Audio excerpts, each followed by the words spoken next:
versículo de número 11 em diante. Glória a Jesus. Aleluia. Quantos encontraram?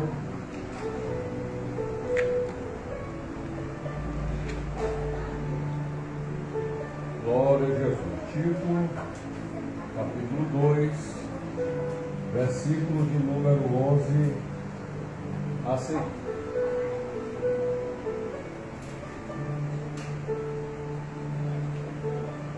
Glória a Deus.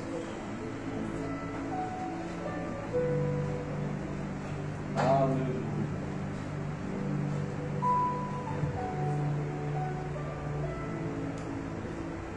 Amém, irmãos?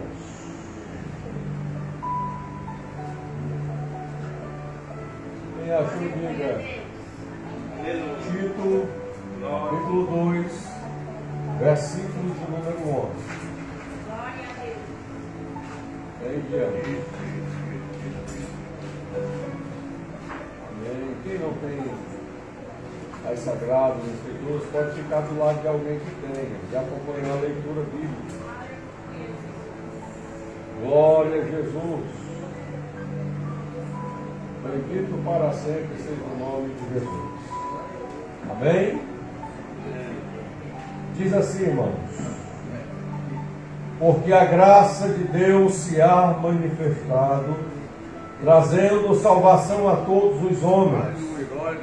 Ela nos educa para que, renegadas a impiedade e as paixões mundanas, vivamos neste mundo de forma sensata, justa e piedosamente, aguardando a bem-aventurada esperança e a manifestação da glória do nosso grande Deus e Salvador Jesus Cristo.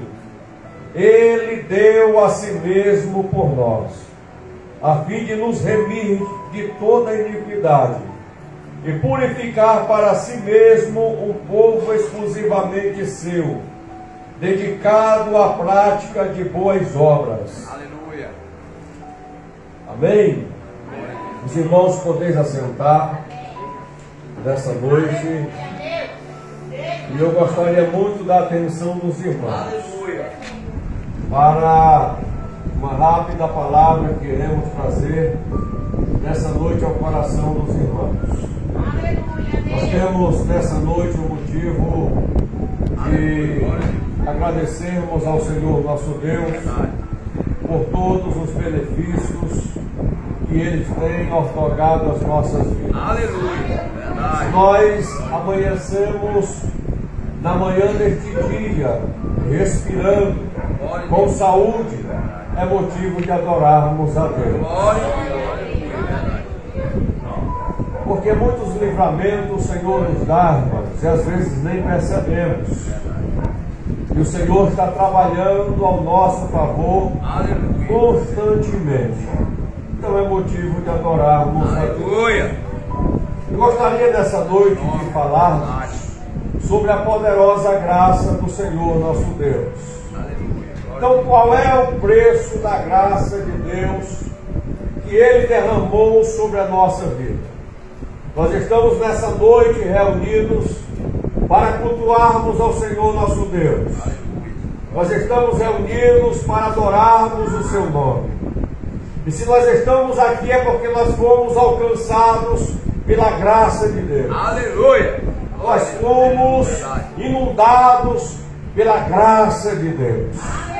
A graça de Deus, ela flui no DNA das nossas vidas. E nós podemos entender que a graça que está em nós, que flui em nós, ela teve um preço. Ela custou um preço. E esse preço não foi do homem para Deus. O primeiro preço foi de Deus para o homem. Nós vamos entender, irmãos, que a Bíblia vai dizer que todos os homens pecaram e destituídos estão da glória de Deus. Não há nenhum justo, nenhum sequer. Então nós vamos observar que o Senhor Deus passou aproximadamente 430 anos em silêncio. Ele não levantou profeta, ele não manifestou a sua palavra sobre a humanidade. O homem estava cerrado debaixo de maldição. Mas a Bíblia diz que veio Jesus, cheio de graça e de verdade, e vimos a sua glória como a do unigênito do Pai. E nós podemos observar que por meio de Cristo Jesus, o valor da graça foi pago. E eu quero perguntar a você que está aqui nessa noite: você tem consciência de quanto custou para que você pudesse estar reunido em comunhão com a igreja, em comunhão com Cristo nessa noite? Você já trouxe à sua consciência, ao seu coração, o valor do poder da graça? Porque todos os homens, irmãos, estavam cerrados debaixo de maldição. Sabe o que isso quer dizer? Condenação eterna. Não tinha um homem na terra que levantava a cabeça e se voltasse para Deus. Porque a lei, ela não justifica o homem. Quando o homem transgride, quando o homem peca, a lei aponta o dedo e diz: pecou. E se pecou, morreu. Não havia como mais o homem se justificar perante o Senhor Deus. No livro dos profetas você vai observar que Deus, ele faz uma declaração. Ele diz: eu estou farto dos vossos sacrifícios. Eu estou farto do derramamento de sangue. Porque vocês pecam, trazem a oferta pelo pecado, e no outro dia pecam de novo. Depois pecam, vem novamente, traz a oferta, derramam o sangue, e depois pecam de novo. Por isso que quando você lê o último verso do Antigo Testamento, você observa que encerrou-se debaixo de maldição. Só através do sangue de Jesus o homem pode ser purificado dos seus pecados, ser reconciliado com Deus, e que a abundante graça venha encher a sua vida da plenitude do amor de Deus. Aleluia. Então você observa que Jesus pagou o preço. Quando Paulo está escrevendo a Tito, ele está falando sobre isso. Porque Tito, irmãos, ele habitava na ilha de Creta. Lá havia uma igreja estabelecida, alcançada por Paulo. E Paulo envia Tito para Creta para colocar as coisas ali na igreja em ordem. Porque existiam ali alguns falsos mestres. Existia ali, Aleluia, pessoas que se levantaram contra o ensinamento da doutrina da palavra de Deus, e estava gerando dúvida na mente e no coração daqueles que já estavam firmes em Cristo. aleluia, glória a Deus. Então você vai observar que Paulo, ele diz: foi por esta causa que deixei você em Creta, tio, para que pusesses em ordem as coisas restantes, bem como em cada cidade constituis presbíteros, conforme prescrevia você. E você vai observar, irmãos, que Tito cumpre o seu papel. Tito está ali sustentando os ensinamentos que Paulo havia deixado à igreja. Nós vamos observar dentro dos textos que era dever de Tito pregar. ensinar a igreja de forma correta, apresentando Cristo Jesus. Era dever de Tito combater as heresias que estavam se infiltrando no meio da igreja. Uma vez que nós entregamos a nossa vida a Cristo Jesus, nós não somos mais, irmãos, praticantes do pecado. Nós somos praticantes da justiça, do amor, da compaixão e da misericórdia do Senhor nosso Deus. E era isso que Tito devia expressar perante a igreja do Senhor. Então você vai observar que no versículo 10, Paulo está falando a uma classe de falsos mestres, de falsos doutores dentro da igreja ali. Ele diz: porque existem muitos, especialmente os da circuncisão, que são insubordinados e falam coisas sem sentido e enganam os outros. Agora deixa eu olhar aqui para a igreja. Quando você tem conhecimento das Escrituras, você é enganado? Não. As pessoas conseguem pregar heresias para você, inverdades para você, sendo que você tem as verdades de Cristo Jesus. Não é preciso nós nos relacionarmos com a palavra, é preciso nós nos relacionarmos com a oração, é preciso nós nos relacionarmos mais com Deus, é preciso nós buscarmos mais ao Senhor nosso Deus. Aleluia. Glória a Deus. Eu acho interessante que Paulo, no versículo 11, ele diz: é preciso fazer com que se calem, porque andam pervertendo casas inteiras, ensinando que não devem, com intenção vergonhosa de ganhar dinheiro. Olha a intenção daqueles que andavam transtornando o Evangelho, a igreja de Jesus. A prioridade e a intenção deles era ganhar dinheiro. É por isso que eu sou contra, dentro dos fundamentos da Bíblia, alguém cobrar para pregar. Alguém diz: eu só vou se você me der tanto. Eu só vou aí na sua igreja se você me der tanto. Eu chamo pessoas assim, irmão, de mercenários. A verdadeira intenção não é pregar o Evangelho. A verdadeira intenção é ganhar dinheiro, é extorquir a noiva do Cordeiro. Agora, dentro das Escrituras, é favorável você ofertar na vida de outro. Quantos me entendem? Dentro das Escrituras Sagradas, é favorável você ofertar na vida de alguém. Na vida de alguém que prega, na vida de alguém que louva, na vida de alguém que está necessitado, na vida de alguém que se dedica na obra de Deus, na vida de alguém que se dedica dentro das funções que foi estabelecida dentro da obra para que fosse realizada. Glória a Jesus. Quantos me ouvem?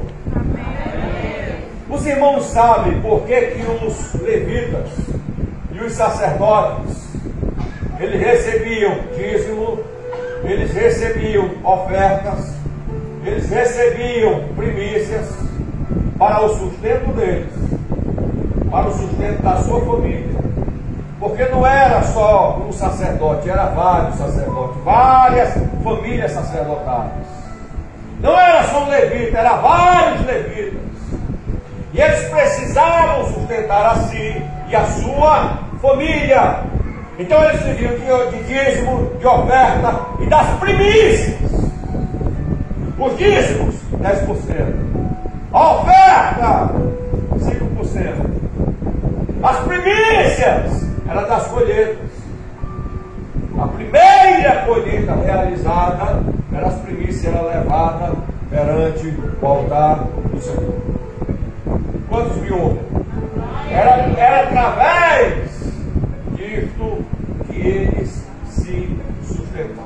Eu pergunto à igreja nessa noite: se não houvesse dízimo, se não houvesse oferta, se não houvesse primícias, o sacerdote, o levita, ele se sustentava. A família dele tinha pão na mesa. A família dele era sustentada. Não. Então precisamos reconhecer. Aí a gente observa cada coisa acontecendo na igreja. Tem pessoas que não fazem nada, mas na hora de requerer são os primeiros que cobram. Estou certo ou eu estou errado? Então precisamos entender e compreender esse contexto. Paulo está falando aqui para Tito repreender essas tais pessoas.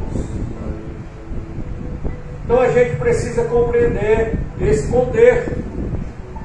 E Paulo está falando, irmão, da abundante graça. As pessoas pregam, as pessoas dizem que a salvação é de graça. Mas a salvação não é de graça. A salvação tem um preço. Para que Cristo pudesse alcançar, para que Cristo pudesse cumprir tudo que estava escrito no livro da redenção, teve um preço.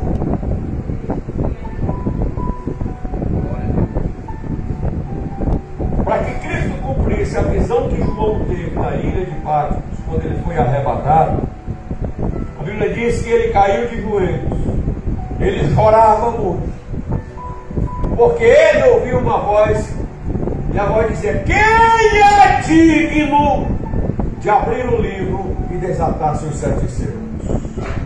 A Bíblia diz que houve silêncio no céu.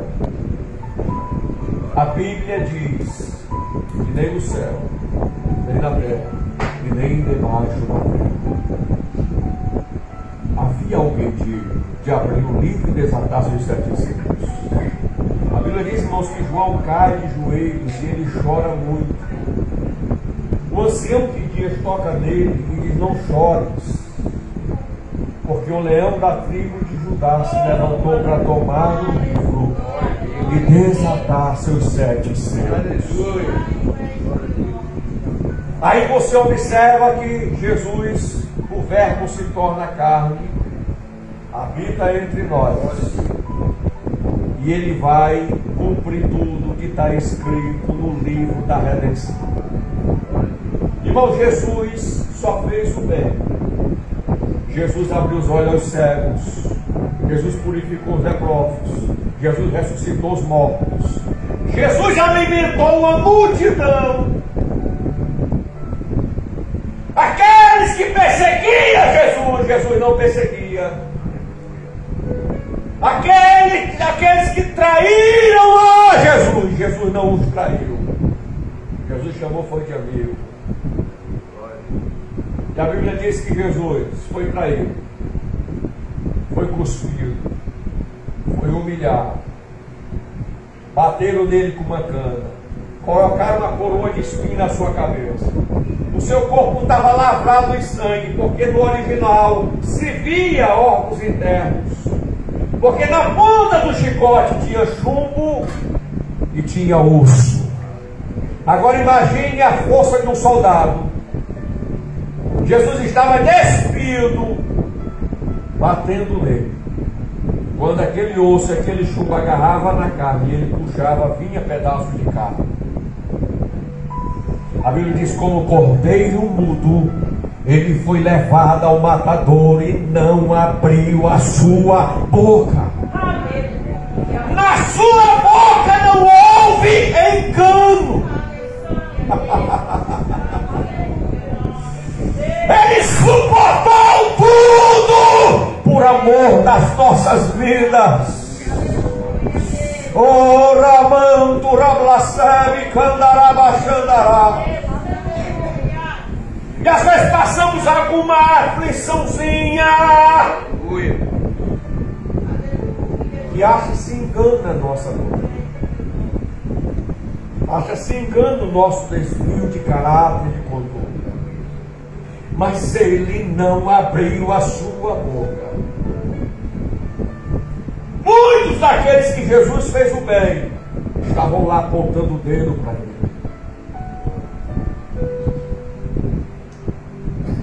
A Bíblia diz, irmãos,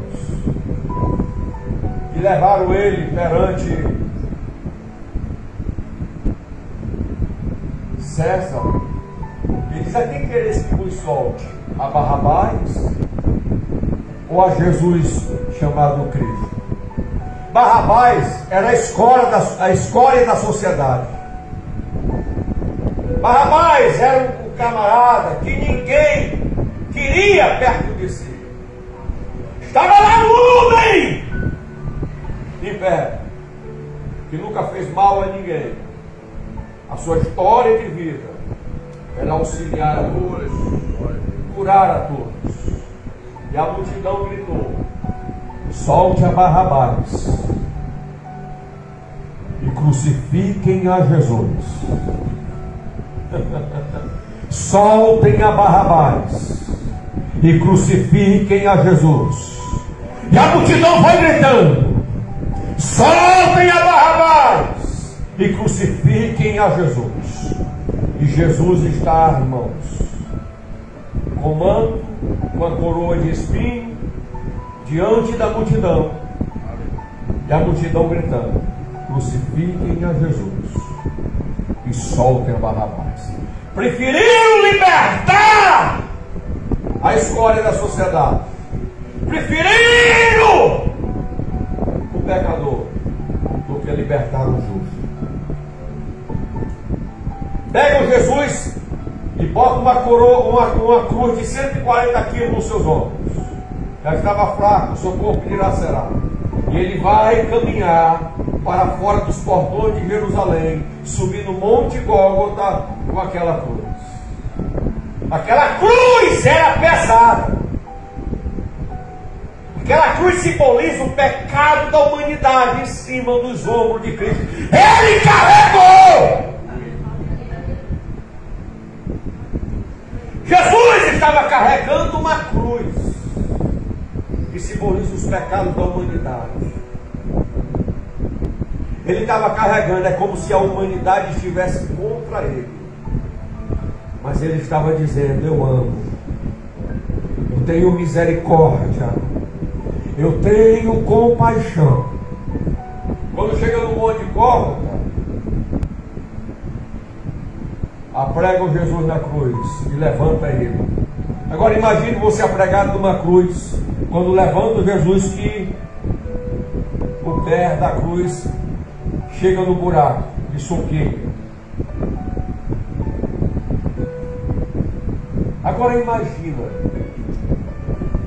alguns olhavam para eles: profetiza, tu não és o Cristo? Desce da cruz!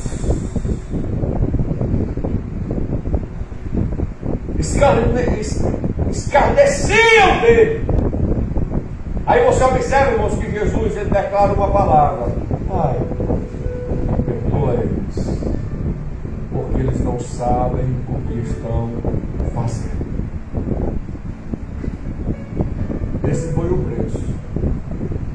Se hoje temos a palavra salvação estabelecida, para que o agente do poder da graça seja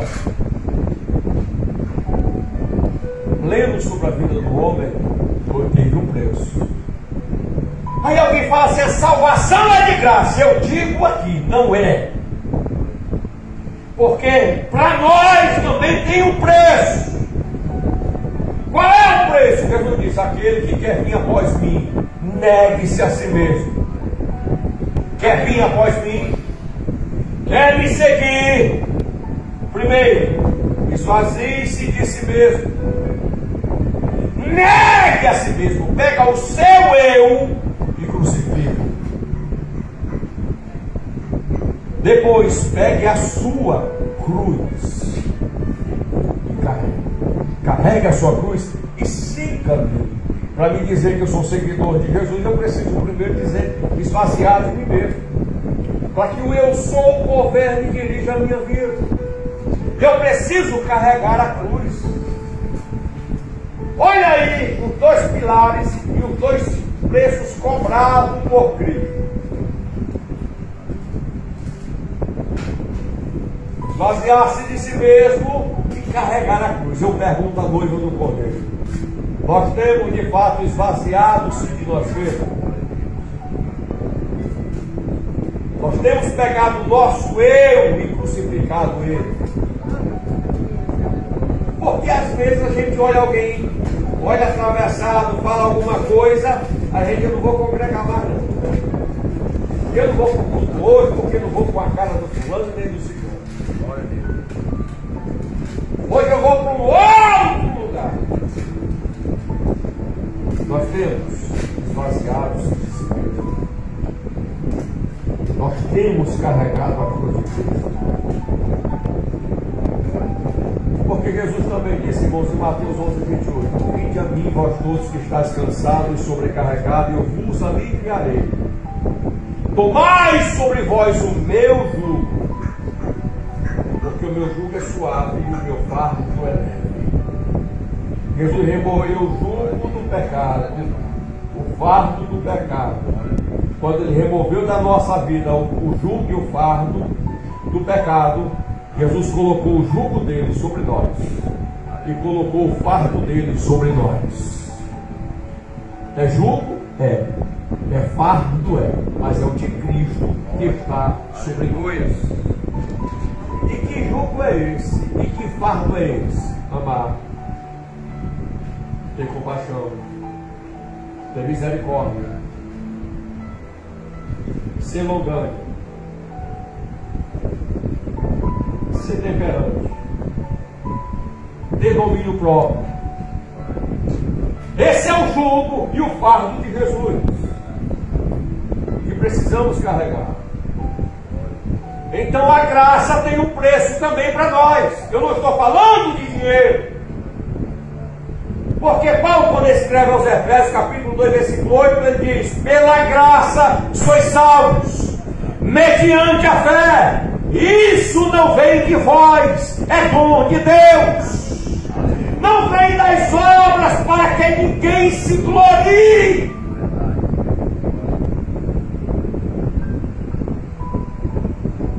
Então não é de graça, é um ato da graça. E o ato da graça tem um preço. E a gente precisa compreender isso. Aí ele vai dizer o seguinte: porque tem gente que aceita Jesus e continua pecando, aceita Jesus e continua fornicando, aceita Jesus e continua prostituindo, aceita Jesus e continua adulterando, aceita Jesus e continua indo na balada, aceita Jesus e continua tendo namoros devassos, aceita Jesus, mas não tem compromisso com Jesus. Aí é o que ele diz? A graça se manifestou a todos, mas a graça é um tutor. A graça é um instrutor. Ele vai dizer o seguinte: ela nos educa, ela nos ensina, ela nos mostra o caminho. E que caminho é esse? Apertado e estreito. E o que é que ilumina o caminho e dá direção no caminho? O que o Salmo diz: lâmpada para os meus pés é a tua palavra, e luz para o meu caminho. Então ela nos educa, ela nos ensina. Ensina o quê, pastor? Para que, renegada a impiedade e as paixões mundanas, renegada a impiedade e as paixões mundanas, nós não vivemos como os ímpios vivem. As paixões que o mundo está emergido e entregue, a igreja não vive mais isso. Por quê? Porque isso foi crucificado nas águas do batismo. Paulo diz lá em Colossenses: se vocês já ressuscitaram com Cristo, busque as coisas que são de cima. Pense nas coisas que são de cima. Só ressuscita, irmãos, quem estava morto. Quando o homem vive sem Cristo, ele está morto. A sua vida espiritual está morta. Quando ele decide entregar a sua vida a Jesus, Jesus, através do seu sangue, purifica a sua vida. E há uma ressurreição espiritual. Ele ressurge novamente. Eu quero só que vocês entendam. E por meio de Cristo foi gerada vida. A igreja de Jesus tem vida na palavra, vida no Espírito. A igreja de Jesus tem vida. E só reage nos que tem vida. Porque quando você dá glória, alguém que vive no pecado olha para você atravessado e está doido. Não precisa gritar, não precisa isso, não precisa aquilo, porque roda, porque pula, porque não entende. Morto não tem vitalidade. Morto não reage. Pega no fundo do fundo, o morto está lá no meio. Você pode chutar, jogar ele está lá. Não tem. Agora você tem vida. Você tem vida. Aleluia. O seu espírito está ligado ao Espírito de Deus, que faz você compreender, entender e discernir o que é de Deus. Glória a Deus. Ora balavassari candarabachandará. Então, se vocês já ressuscitaram com Cristo, a sua mentalidade compreende as coisas que são de cima. Pensa nas coisas que são de cima.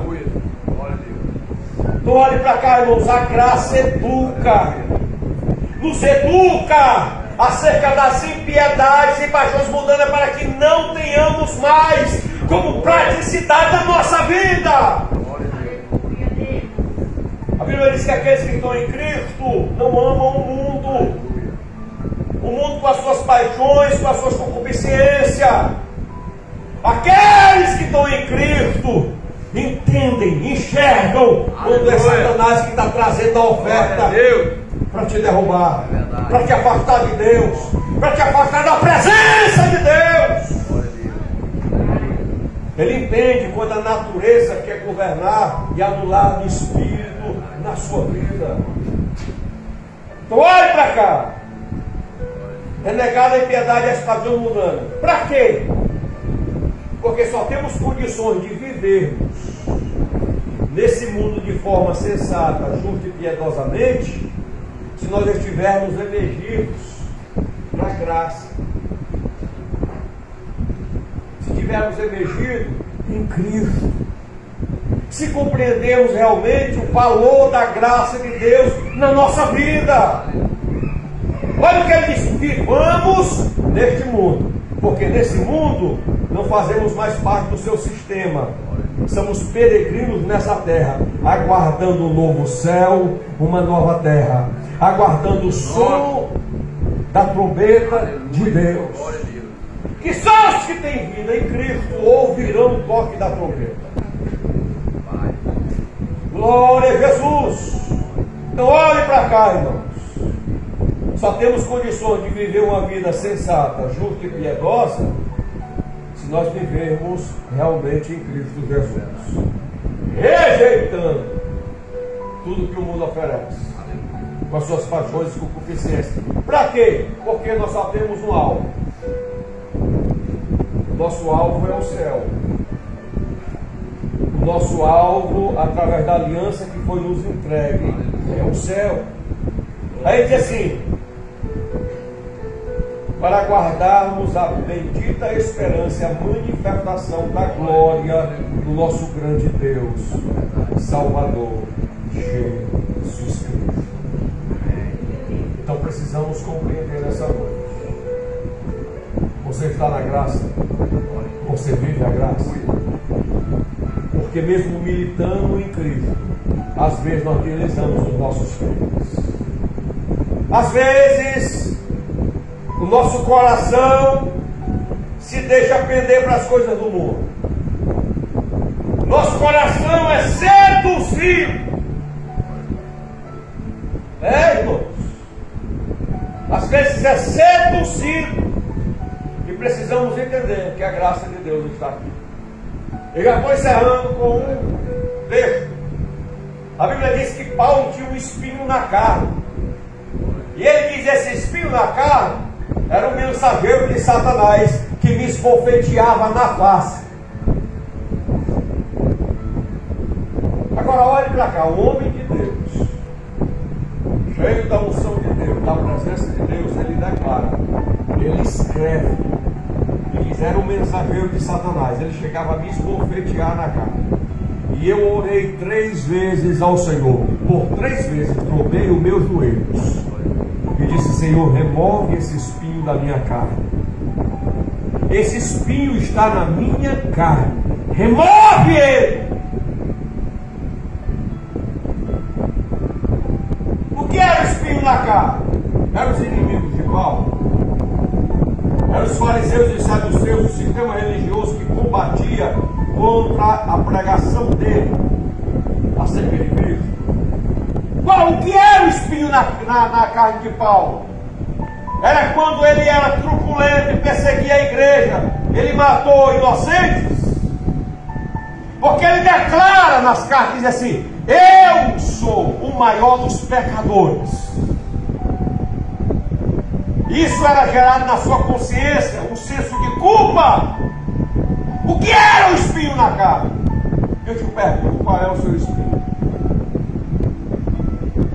Ou eu estou pregando para pessoas perfeitas aqui, que não erram? Irmãos, ou nós pecamos por pensamento, por palavra, por gesto, por emoções, estamos no pé do Senhor e dizemos: Senhor, me perdoa, não retires de mim o teu Espírito, torna a dar-me a alegria da tua salvação. É você que tem que reconhecer, é você que sabe como você está por dentro. Paulo tinha consciência que tinha algo dentro dele, como um espinho que o incomodava. Ele dizia: por isso, possivelmente, eu posso perder. E ele orou. Só tem resposta de Deus, irmãos, quem ora. Só tem capacidade de ouvir o Espírito de Deus quem ora. Porque quem ora não fica sem resposta. Deus gera resposta e traz resultados. Aí você observa que ele ouve a resposta de Jesus. Disse Paulo: a minha graça te basta, porque o meu poder se aperfeiçoa na fraqueza. A graça é o suficiente. Corre para a graça. Fique de pé. Oh, glória a Jesus.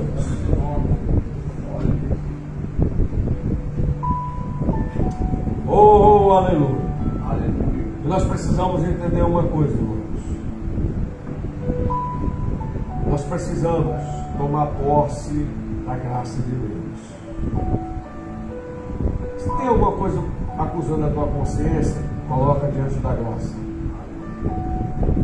Se você tem alguma coisa contra alguém, coloca diante da graça. Se você pecou, coloca diante da graça. Se você está frio na fé, coloca diante da graça. Porque às vezes você convida e chama a pessoa para orar, mas a pessoa vem porque o pastor chamou. Mas no seu íntimo e no seu coração não há nenhum fator de desejo e de vontade de receber a graça e a graça ser renovada na sua vida. Eu preciso que você entenda isso.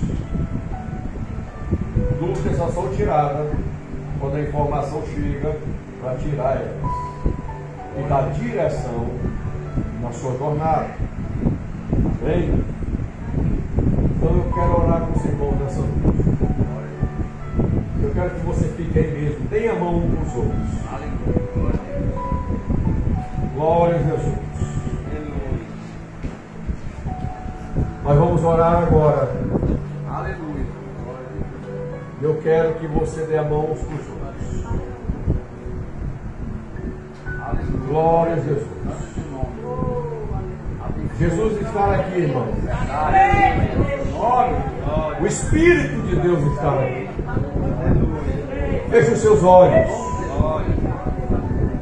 Comece a falar com Ele agora. Comece a falar como você está por dentro. Comece a falar como está o teu estado de espírito. Como está o teu estado emocional. Como está a tua frieza espiritual, se você estiver frio. Fale com Ele. Senhor nosso Deus, nessa noite nós estamos na Tua presença, Senhor, e nos reunimos, Senhor, neste lugar. Senhor Deus, há duas classes de pecadores, Senhor, nessa terra. Ó Senhor, a primeira classe, meu Deus, são os pecadores remidos pelo poder do sangue do Cordeiro. E eu estou ministrando a eles nessa noite, ó Pai. A segunda classe, Senhor, são os pecadores praticantes do pecado, que ainda não se renderam ao Senhor, porque são governados e dirigidos pelo pecado. Oh, Xaravassuri, Bicandarabachandarás. Oh, querido Espírito. Mas, Senhor, pecadores remidos pelo poder do sangue. Eu não sei, Senhor, como está, Senhor, a vida. Eu não sei como está o íntimo nessa noite. Mas o Senhor sabe.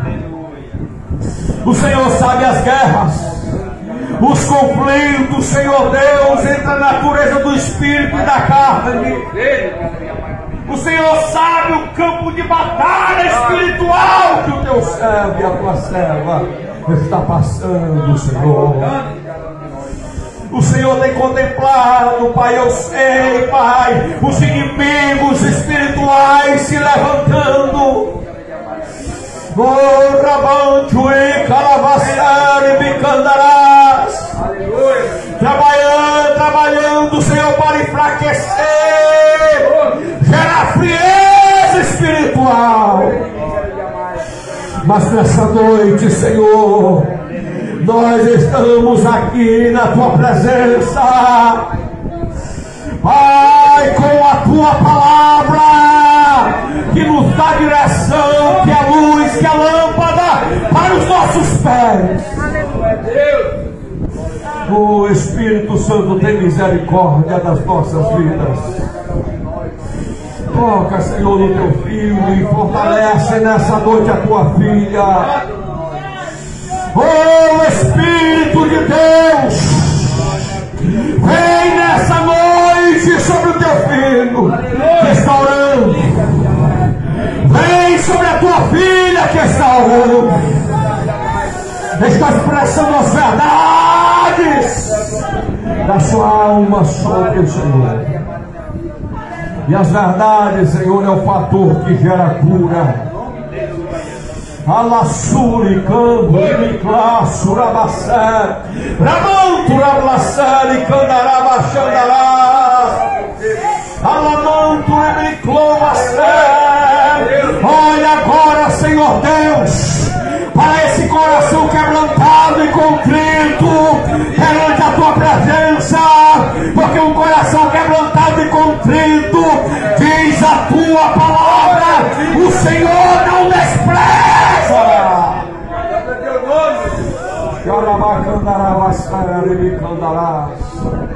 Eu repreendo nessa noite toda a fúria do adversário.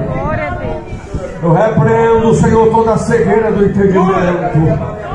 Eu repreendo agora, Pai, todos os agentes, Pai, do inferno, no poder e na autoridade da Tua palavra, no poder e na autoridade do nome de Jesus.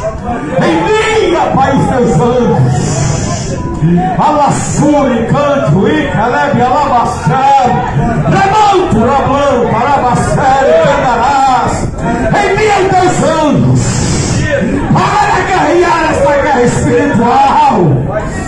Entra, Senhor Deus, na peleja e na guerra. Entra na casa do teu servo e da tua serva. Ó Senhor, e repreende. Repreende agora, Senhor. Bota para correr agora. gente, Senhor, do aniversário. Batalha com Glória a Deus. Oh, meu Deus, o nome de Jesus. tu és santo, tu és digno, tu é honra. Toda seta seja Olha de quebrada. cada um de nós, Toda carruagem espiritual da maldade que tem se levantado seja destruída nessa noite.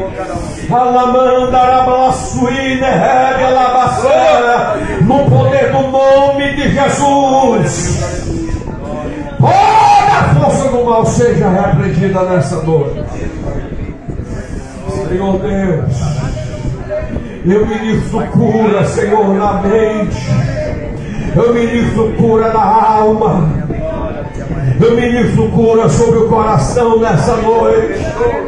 Eu ministro cura, Pai, dentro do campo das emoções e dos sentimentos. Pura, balantura e clavassura e me candará, baixandará. Em o nome de Jesus, nessa noite eu ministro a bênção sobre o meu povo. Repita comigo, Senhor Jesus. Nessa noite eu tomo posse da sua palavra que foi liberada sobre a minha vida. E nessa noite ela despertou a minha consciência, o meu coração para as responsabilidades que a graça derramou sobre a minha vida para que eu andasse por meio dela. Diga, Senhor Jesus, muito obrigado. Muito obrigado. Muito obrigado. Muito obrigado. Diga, muito obrigado. Muito obrigado. Glória a Jesus. Graças a Deus. Amém. Aleluia. Glória a Deus. Eu agradeço, irmãos, a oportunidade, em nome de Jesus, frisando aos irmãos. A Bíblia diz que a fé que nos foi dada, ela foi dada. Jesus não vai revogar aquilo que Ele entregou nas suas mãos. Glória a Deus. Aleluia. A responsabilidade de Deus foi ter nos dado, porque Ele confiou em você.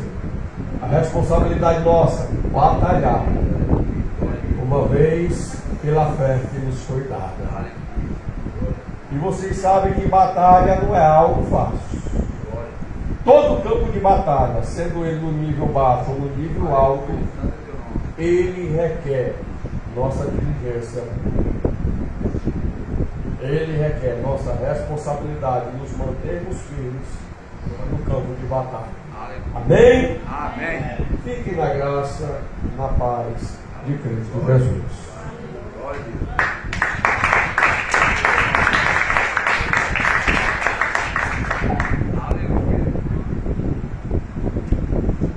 Amém. Amanhã teremos a escola de eclésia, viu, irmãos?